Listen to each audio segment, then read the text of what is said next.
অস্কারজয়ী ভারতীয় সঙ্গীত শিল্পী ও সুরকার এ.আর রহমানের জন্ম হিন্দু বাড়িতে। বাবা মা তার নাম রেখেছিলেন দিলীপ কুমার, তবে এই নামটা বিশেষ পছন্দ ছিল না তার।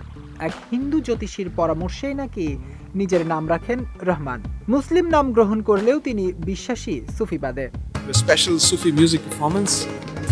ধর্ম পরিবর্তনের পেছনের গল্প এক আবেগময় বাস্তব অভিজ্ঞতায় বাঁধা। মাত্র 23 বছর বয়সে তাকে দেখতে হয় বাবার দীর্ঘ সময় ধরে ক্যান্সারের যন্ত্রণা। চিকিৎসার সেই কঠিন সময়টাতে পরিবারের পাশে দাঁড়ান এক সুফি রোগ নিরাময়কারী।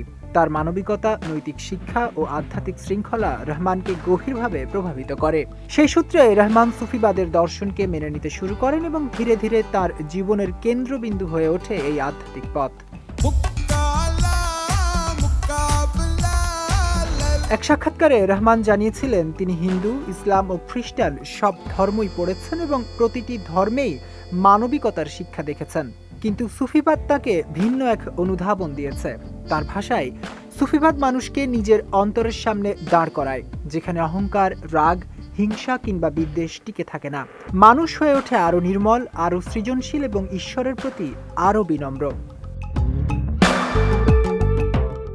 রহমানের মাও একইভাবে সুফিবাদে শক্তি খুঁজে পেয়েছিলেন।